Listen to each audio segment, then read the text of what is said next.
Dubai ఒకప్పుడు ఇసుక దేశం, కానీ ఇప్పుడు ప్రపంచ పర్యాటకులకు ఫేవరెట్ డెస్టినేషన్. ఎత్తైన గాజు మేడలు, ఆకాశాన్ని తాకేంత ఎత్తులో ఉండే అందమైన భవనాలకు నేడు దుబాయ్ కేర్ ఆఫ్ అడ్రస్గా నిలుస్తోంది. ఇక్కడి బుర్జ్ ఖలీఫా ప్రపంచంలోనే అత్యంత ఎత్తైన బిల్డింగ్. దీంతో ఈ నగరం ఇప్పుడు అతి గొప్ప నగరాల్లో ఒకటిగా, అంతర్జాతీయంగా ప్రతి ఒక్కరి ఇష్టమైన డెస్టినేషన్గా మారింది. ఇక్కడి జీవనశైలి కూడా రాజసాన్ని చూపిస్తుంది. ఇక ఎడారి ఇసుక నుండి ప్రపంచ వ్యాపార మరియు విలాసవంతమైన కేంద్రంగా ఎదిగిన దుబాయ్ ప్రతి సంవత్సరం లక్షలాది మంది భారతీయులను ఆకర్షిస్తోంది. భూతల స్వర్గంగా రూపుదిద్దుకున్న ఈ నగరంలో జీవనశైలి, పారిశుద్ధ్యం, ఆరోగ్యం, రవాణా ఇలా ఏది చూసినా కూడా పర్ఫెక్ట్గా ఉంటుంది. మరి ఇలాంటి పరిస్థితుల్లో ఒక విషయం మాత్రం దుబాయ్ను వెంటాడుతోంది. అక్కడి పౌరుల రక్తాన్ని తాగేస్తోంది. దీంతో ఆ సమస్య నుంచి బయటపడడానికి ఏకంగా యుఏఈ ప్రభుత్వమే రంగంలోకి దిగాల్సి వచ్చింది. ప్రజలను అప్రమత్తం చేస్తూ ప్రభుత్వం హెచ్చరిక చేయాల్సి వచ్చింది.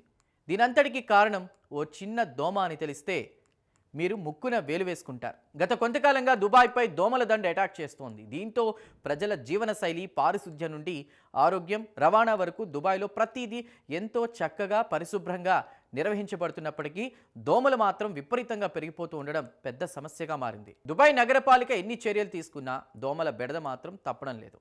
రాత్రి పగలన్న తేడా లేకుండా దోమలు స్వైర విహారం చేస్తూ మనుషుల రక్తాన్ని పీల్చేస్తున్నాయి. పర్యాటకులకు కూడా దోమలు చుక్కలు చూపిస్తున్నాయి. నగరాన్ని ఎక్కడికక్కడ శుభ్రం చేస్తున్నప్పటికీ దోమలను మాత్రం నిర్మూలించలేకపోతున్నారు. దీంతో యుఏఈ ప్రభుత్వం తీవ్ర ఆందోళన వ్యక్తం చేస్తూ ప్రజలకు హెచ్చరిక జారీ చేసింది. దోమల జనాభా ఈ రేటుతో పెరుగుతూ ఉంటే వ్యాధుల ప్రమాదం పెరుగుతుందని యుఏఈ ఆరోగ్య మంత్రిత్వ శాఖ హెచ్చరించింది. అందువల్ల దోమలను అరికట్టడం చాలా ముఖ్యమని ప్రకటించింది. దోమల గురించి అవగాహన పెంచుతూ యుఏఈ ఆరోగ్య మంత్రిత్వ శాఖ సోషల్ మీడియాలో ఒక మెసేజ్ పోస్ట్ చేసింది. దోమకాటును విస్మరించకూడదని, వాటిని నివారించడానికి అవసరమైన చర్యలు తీసుకోవాలని ఆ పోస్టులో పేర్కొంది. జ్వరం, తలనొప్పి, నిరంతర ఒళ్ళు నొప్పులు వంటి లక్షణాలు కనిపిస్తే వైద్యుడిని సంప్రదించాలని మంత్రిత్వ శాఖ ప్రజలకు విజ్ఞప్తి చేసింది.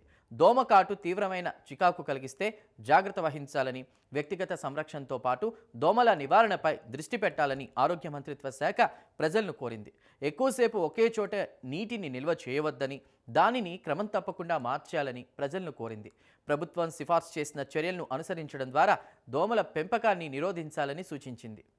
దీంతో అందమైన, పరిశుభ్రమైన నగరంగా పేరొందిన దుబాయ్ను దోమల బెడద వెంటాడుతూ ఉండడం ఆశ్చర్యాన్ని కలిగిస్తోంది.